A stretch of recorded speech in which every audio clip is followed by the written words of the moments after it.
Hello and welcome to Inside the Tape with Clay Harbor and Greg Cosell.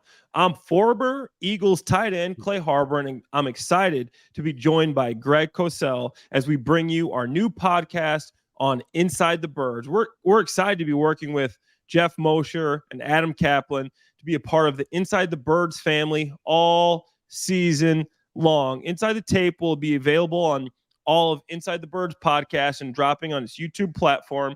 It's a weekly show every Thursday morning examining key matchups in the Philadelphia Eagles based on what we've seen on tape.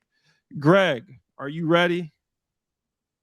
Clay, man, I am always ready to talk some ball. I sit around, I watch tape all day. I got a real job too, obviously, working in NFL films for 44 years. But, I grind away watching tape, and I'm always ready to go, ready to talk. 44 years, man. You don't even look 44 years old. What are you doing over here? After we're done talking football, I'm going to get your secrets to like the skincare regimen and all that. I appreciate that. I always tell people I started when I was 5, but hey. Hey, I believe it, man. And I think the perfect way to get started on this podcast, me and you, we're going to be bringing people inside the tape, inside viewpoints of what the Eagles are doing all season long. I think we got to take a look back before we look forward, and we got to talk about some of this New England Patriots tape. And tell me a couple of things that jumped out at you when you watch a tape. What was the first thing that jumped out at you? You watch a tape after the game. You turned on the all 22. Yeah. What are you seeing? What are you thinking? Yeah, and it's funny because I'm purely a tape guy. That's the way I talk about the game. I'm not a bold, controversial statement guy. I don't do hot takes. Clay, people know me. That's not what I do. So a couple of things really stood out to me when I turned on the Eagles offense. First of all, I never know, and you could address this better than I as a player, but I never know how weather impacts a game. And obviously the weather was bad, certainly to start. Yeah. And the Eagles really came out running the ball. I mean, Kenneth Gainwell had 6 carries on the Eagles' first possession, which, of course, went 13 plays before they kicked the field goal. And, the one thing we don't know, because they're not going to say publicly, is whether that would have been the plan anyway. But that's what they did. And that was a little bit surprising to me. And maybe they felt, too, with Jalen Hurts not having played a down in the preseason, that the weather was not conducive to coming out and tossing it all over the yard because, that's the way they came out and they played. And obviously they got down to field goal range and they were able to, to get points right off the bat. Yeah, and I will say from a player standpoint, it does change things. When it's raining out, you can't wear those gloves that got that ultra stick technology. You see the guys making those one-handed grabs, those crazy stick. You can't wear those. You're wearing rain gloves. You're going barehanded. It's a lot slicker. You got to catch the ball specifically in a different way.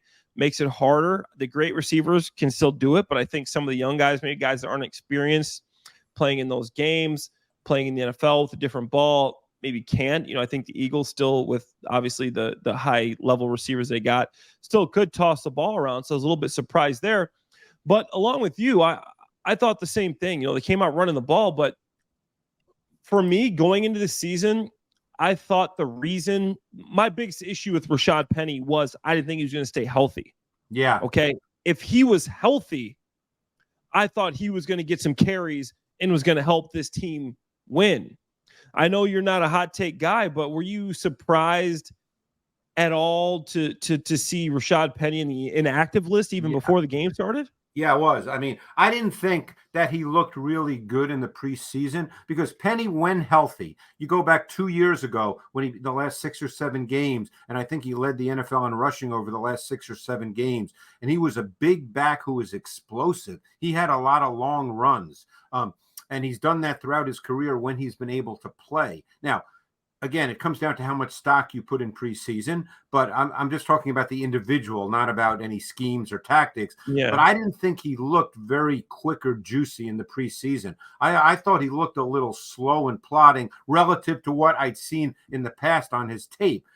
Clearly, the Eagles must have felt the same way because he was a healthy inactive. So we'll see going forward. But the other thing I will say, and it's always hard to put stock in one in the first game of the season, as you know, and we saw it this past weekend. That there were some strange games. It's not likely that the Bengals are going to be that way, or the Steelers are going to be that way, or strange things happen week one. But the Eagle offense as a whole was not very good in week one, and I didn't think the O-line played particularly well. I didn't think Jalen Hurts played particularly well. I didn't think he saw things with the clarity that we saw a year ago. I thought he misread some things. I didn't think he looked like a comfortable player. Now, having not been a player in that situation, I don't know what that means given that he didn't play in the preseason. So I'm not going to sit here and say that's concerning and that I don't think he's a good player anymore, but he certainly did not play well based on tape in that first game. No, absolutely. For an offense that's bringing back 9 of 11 starters from a Super Bowl performing team, I was a little bit surprised at how they played going out there. But as a guy that did play for a Bill Belichick-led team, I do know how good Bill Belichick is at game planning specific teams and bringing forth a plan to get a victory. So for me, I'll say my overview of watching the tape, I thought that the O-line definitely needs to improve. I know the Patriots defensive line is underrated, and I thought that defense did give them problems, and we'll talk about Brian Flores, coming from that same defensive tree here shortly. Sure. But I thought the Eagles defense played well, and in particular, watching film, obviously I think I can say for anybody that one of the guys that jumped out at me was Jalen Carter. I mean, he was incredible, and the thing that makes him so special, in my opinion, is his elusiveness. Is his is the fact that this guy can just move.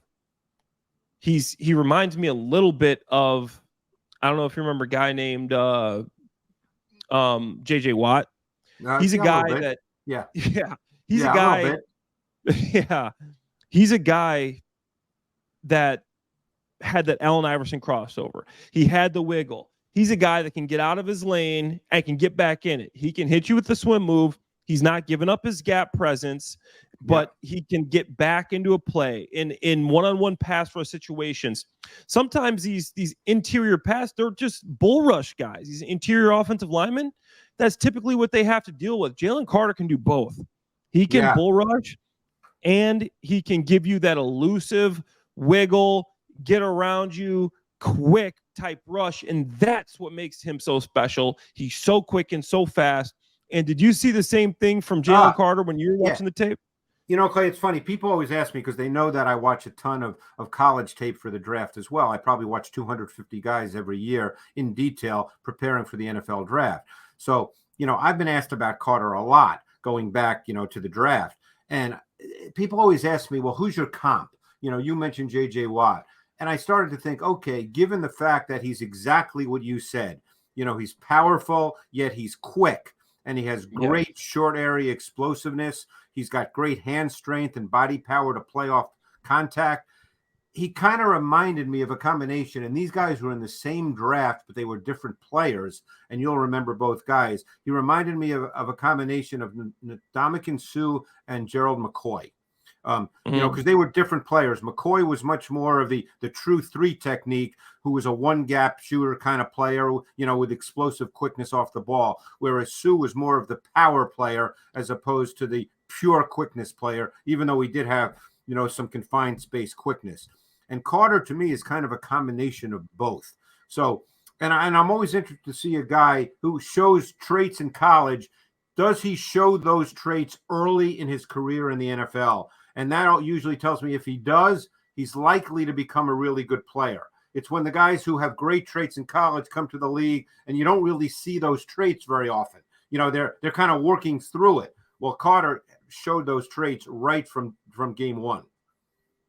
Oh, absolutely. I was so impressed with him, and he was my worst nightmare. If a guy was just one of those powerful guys that was going to try to compress you, okay, you're not going to bully every guy in this league. But if you got both, if you got that quickness, if you got that wiggle, if you got that power and that strength, that's when you become a true problem. That's why I think Jalen Carter is going to be, such an asset for this defense. And then the other thing I think we look at before we move forward to the Minnesota game is we got to talk a little bit about these linebackers, man. I mean, I thought Nakobe Dean played well. So You did know, I. in Yeah. It's a shame he's the on run IR game. now, because I thought he really, his ability to play downhill for a smaller guy. I mean, obviously, he has to read things correctly, key and diagnose, and he's very good at that because he's not necessarily going to take on, 320-pound linemen who are climbing to the second level. But he saw things immediately, and he played downhill with a lot of juice. Oh, absolutely. I was very impressed. I thought in the past game, he can get better, but overall, I thought, man, Nakobe Dean, I was expecting a lot from him, but he lived up to everything I was expecting. The high praise he got in the pre-draft process. Everybody in Philly loved him. Didn't play much on defense last year. Obviously, TJ Edwards, Kaiser White, he gets his first chance, but the question is obviously he's going to be able to stay healthy. But like you said, he's crafty, he's quick, he's getting inside, he's kind of juking out some of these linemen, getting underneath them, then getting to the play. He's just using different means to. He's 220 pounds. This guy's not big. He's not taking on these blocks, but he's finding a way to get to the play. I really love Nakobe Dean, and that's a shame, like you said, that he is out. And then Hassan Reddick, to me, seemed a little bit off. I know he's got the cast on his hand, and maybe he played okay, but he didn't seem like the Hassan Reddick of old. And then obviously Fletcher Cox, to me, felt like he found a fountain of youth. Cox played 50 snaps, and that kind of surprised me. But I think before we move on, we just have to mention two guys. One is a guy that is not talked about ever, and that's Milton Williams. And I think he played really, really well. I mean, he played over 30 snaps, and he showed point of attack strength in the run game. He showed some pass rush quickness. He's really been a solid player since the Eagles drafted him in the third round a couple of years ago. And then the guy who's really critical to this defense, and I thought he played far and away his best game as an Eagle, was Jordan Davis. Because last year he played 20 snaps a game. And when you trade up to draft a guy 13th in the draft, obviously for your future, you're not expecting him to play 20 snaps a game just as a run defender. And he ended up playing 35 snaps, Clay. And I thought in the run game he was really, really dominant. He stalemated. He defeated one-on-one blocks. And he even had pass rush is an area he's going to have to work on, obviously, but he didn't really do that at Georgia. But just the mere fact that he could play that many snaps, and I believe over 20 of them were versus pass plays. So I think that he's a critical piece to this defense, and we'll see how he's deployed going forward, because you and I both know, based on what we said, Jalen Carter is not coming out in pass rush situations. No, and he did have that big forced fumble too. I was very impressed with him as well, Greg. I thought that he did a heck of a job. And to lead into Minnesota's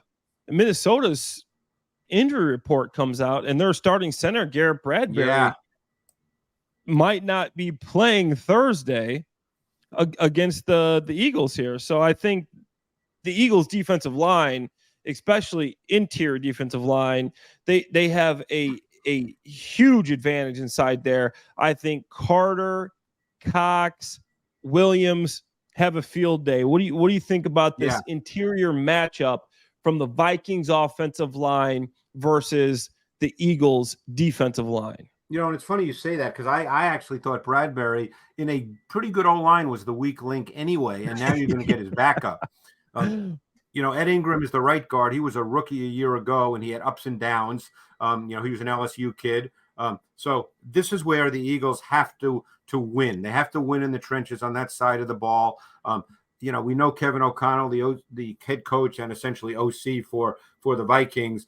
He'd like his offense to be balanced. He comes from the Sean McVay, Kyle Shanahan school. He would like some balance. They didn't really do as much of that last week against the Bucs as I think he would ideally like. He may not be able to do a lot of that this week because I don't know how well they're going to run the ball, and they may have to try to get a little creative with the run game. Look, sometimes, as you know, when you get bigger D linemen, one thing I've seen teams do over the years, and I've been looking at tape a long time, is try to get those big guys running early. Maybe you're throwing screens to your back, conventional screens. I'm not talking about tunnel screens or bubble screens, to wide receivers. I'm talking conventional screens. Try to get these big guys moving a little bit, maybe get them tired out. Can Fletcher Cox play 50 snaps again, 4 days later? See early in the game how that plays out, and then maybe you can get a little more into your normal kind of offense. Yeah, absolutely. I think the Eagles did a good job of stopping the run in the game. And then you look at the Vikings, they only averaged 2.2 yards per carry last week against the Buccaneers. So I think coming into the game, they're looking at the tape to where Mac Jones had over 300 yards passing. Okay, Mac Jones. This isn't a guy that can typically throw for 300 yards, and he doesn't have the weapons that Kirk Cousins has, the tools at his disposal that Kirk Cousins has. Kirk Cousins threw for 350 yards. He has, obviously, Justin Jefferson. He has Jordan Addison. He has T.J. Hawkinson, Greg. So I think the next matchup we got to look at is, okay, Bradbury's out. James Bradbury, who gave up a touchdown last week, but now we got Josh Jobe in. We got Josh Jobe against probably Jordan Addison. I think Darius Slay probably travels around wherever Justin Jefferson goes. You look back to a year ago when the Eagles defeated the Vikings 24-7, I believe, and they dominated in that game. And Slay had a heck of a game. I think he had 2 picks and a pass breakup. Yeah, he did. So that was a heck of a game. I think the Vikings offense is different since then, though, Clay, and it'll be interesting because Jefferson was not quite Jefferson then. He obviously went on to have the great year. And one thing that stood out and all of last year and then continuing through week 1 is Jefferson now gets moved around a lot more than he did back then. So the question is, will Slay, who normally is the left corner with Bradbury the right corner, will Slay travel with him? Will he travel inside with him? The other thing that the Vikings are doing a lot is putting Jefferson in motion. Motion has become such a big part of the NFL now. Yeah, they use it a lot with little guys, the Tyreek Hills of the world, because they get free access screaming off the ball. You can't disrupt their routes. You can't press guys in motion like that, as you know. So, I think Kevin O'Connor will know that, hey, it's very likely that they'll want Slay traveling with Jefferson because they probably don't want a lot of snaps with Josh Jobe on him. So they'll do some things with Jefferson. And you mentioned the other receivers. I also think KJ Osborne is a pretty good receiver. So, we'll see. That to me is so intriguing because of how they use Jefferson. He's not going to line up in one spot. Yeah, absolutely. And I think that's going to make things interesting for the other side of the ball as well. We go to Josh Jobe and Jordan Addison. Jordan Addison had 4 catches for 60 yards and a touchdown. Josh Jobe, I tried to find some tape on this guy, Greg, and I don't really got much. Going back, I was at a few days of training camp practice, so I don't know what to expect here. I know he's a guy that's confident.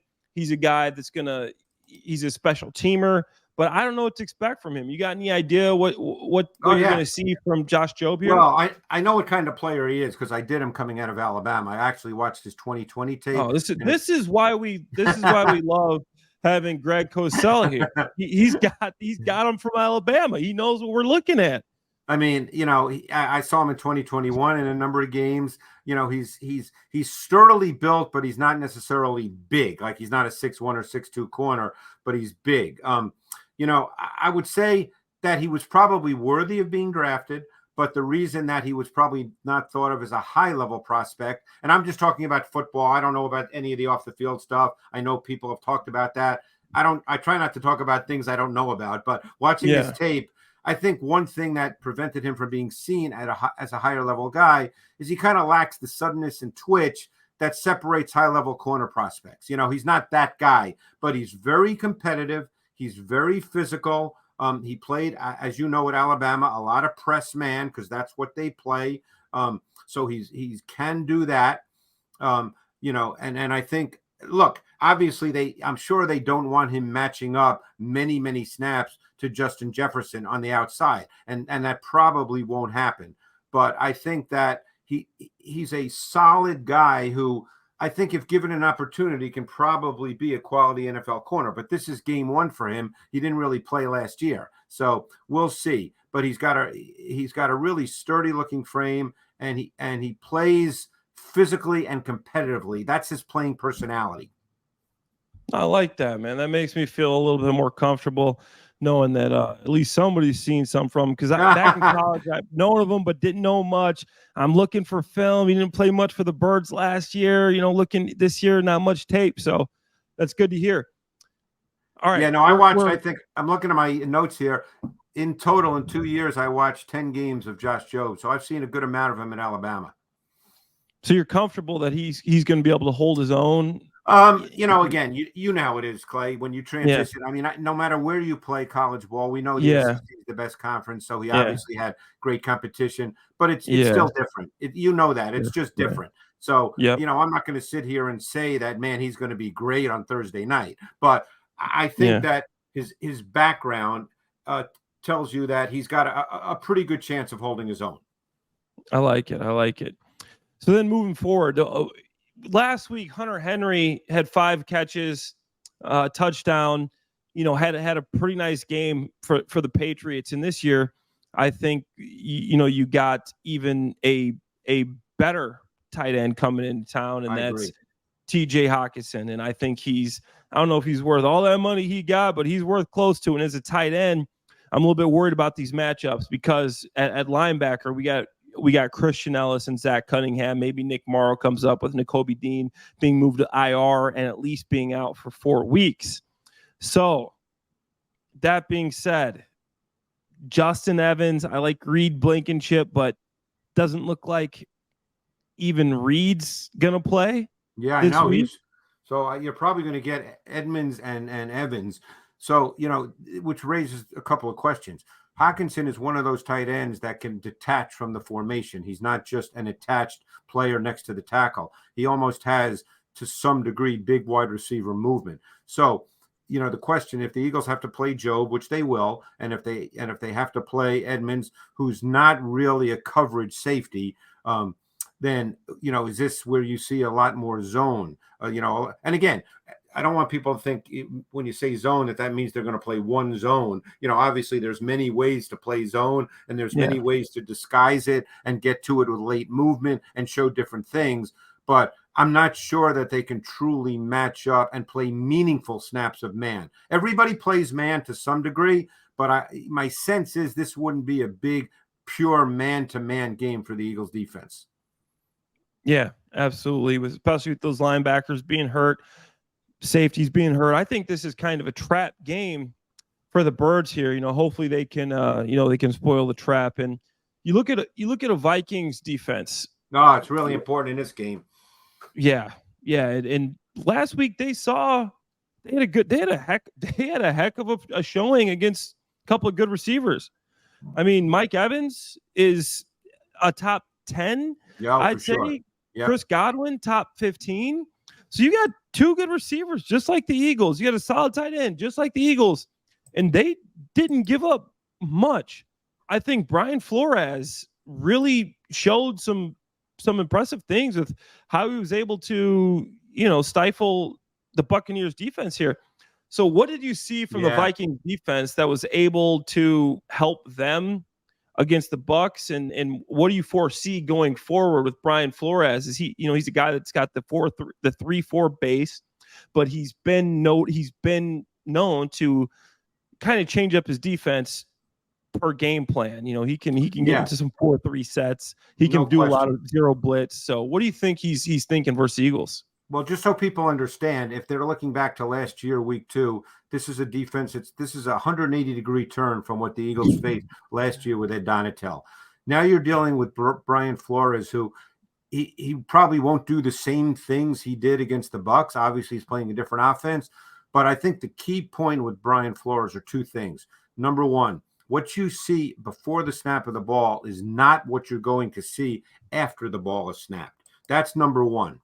And number 2, he didn't do a ton of it last week, but it's built into his arsenal. He did a ton of it when he was with Miami prior to his year off, and then now being with Minnesota, is pressure. And again, pressure there's all kinds of different pressures, but he's very good at that. So, those 2 things, and particularly with a short turnaround for the Eagles, this is going to be a big cram homework week on the iPad and in the classroom. And those kinds of games where, you prepare, and then all of a sudden, you get on the field and something just looks a little different than what you prepared for. And, you just have that moment where, okay, I'm not exactly sure what I'm going to get here. And then you just try to play to your rules, the rules that you've been taught as a player, whether it's pass protection, whether it's running a route, whatever it may be, you just try to play to your rules and hope that you don't get burned.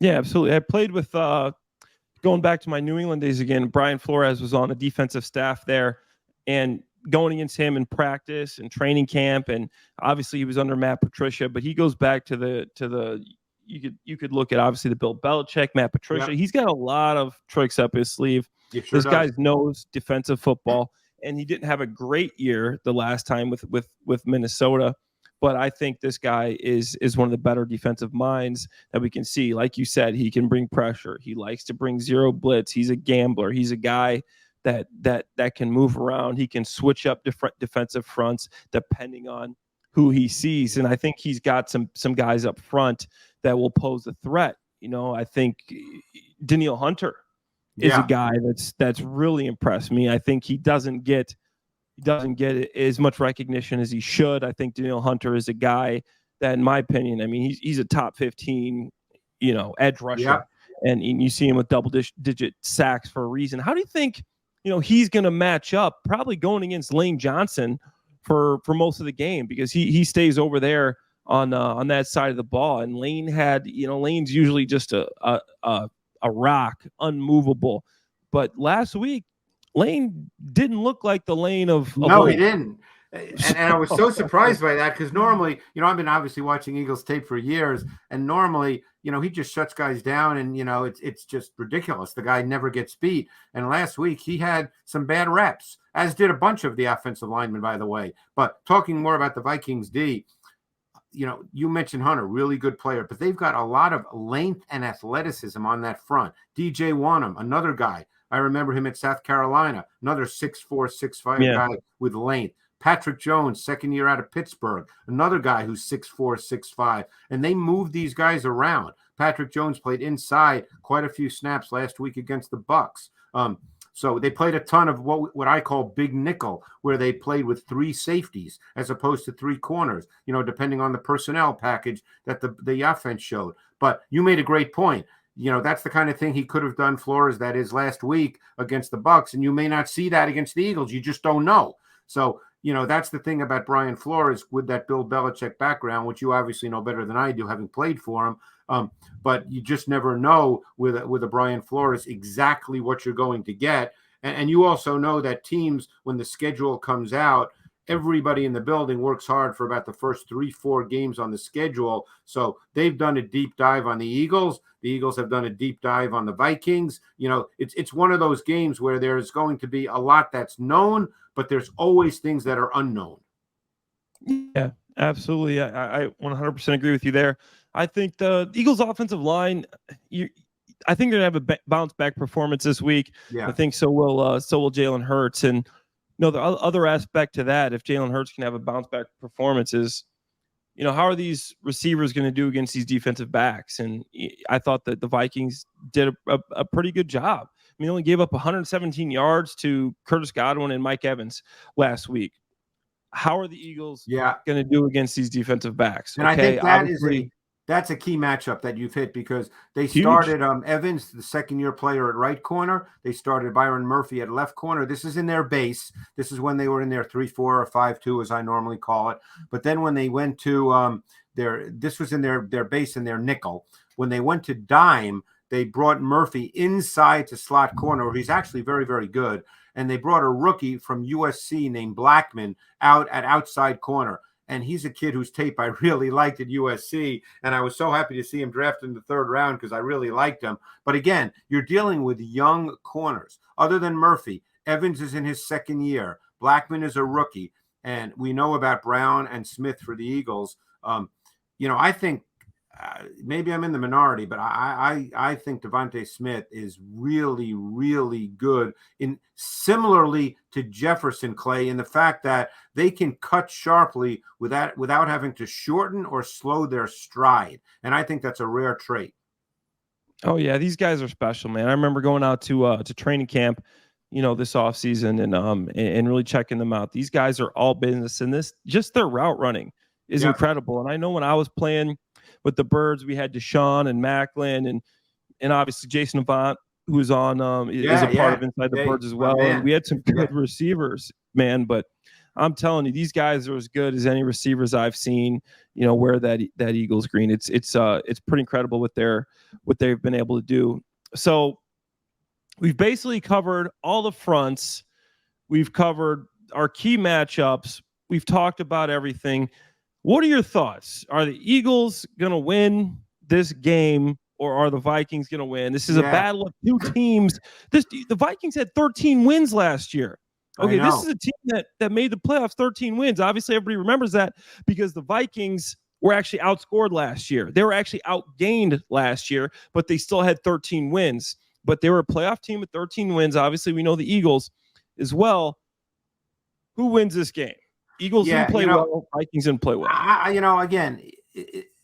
not a great prognosticator, but I would expect the Eagles to bounce back. I mean, I think they're a really good offense. They did not play well last week. You and I both know the focus of a Jalen Hurts. I would expect their offense to bounce back.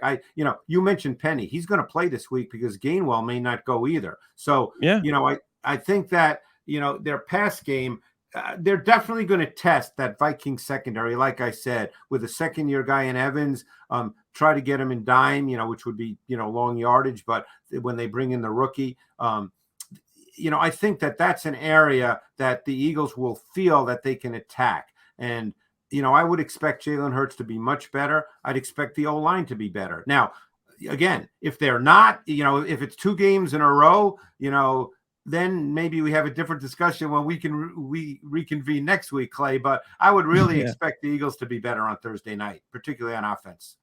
Absolutely. I can see, this is a tough one, Greg, because I can see this one going either way. Obviously, I'm a big Eagles fan, played for the Birds, but okay, your linebacker, Nakobe Dean's out. You're going with a couple of young guys. James Bradbury out. Kenny Gainwell out. Offensive line didn't play that great. The Vikings have a great explosive offense. You saw that last year. They're coming off a tough loss.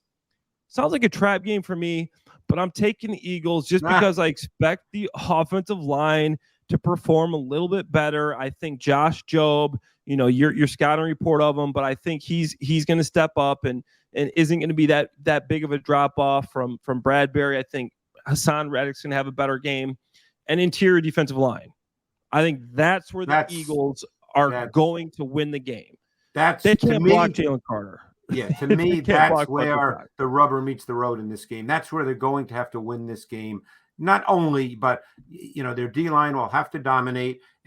But you made a great point about the weapons the Vikings have, and the Eagles' safeties are we're not sure. And Joe, just because I liked him in college and I think he's tough and competitive and all that good stuff, he's still an unknown quantity. And the Vikings do have a lot of weapons. So that's why the D-line is critical, because you and I both know that Cousins is essentially a pocket quarterback. If you pressure him early, he starts to speed up. You know exactly what I'm talking about. You've seen that being on the field when it's clear that a quarterback is just starting to play fast. And when you play fast, you don't see it the right way. So that's where I think the Eagles have to win this game. It's the great equalizer. You get that pressure up front in a quarterback's face. None of them like it. You saw one of the greatest teams of all time, New England Patriots versus the New York Jets back in the Super Bowl. Tom Brady, undefeated team. So, I mean, if they get that pressure up front, I think the Eagles can really pull this one out and go to 2-0, the home opener, Thursday night at the Link.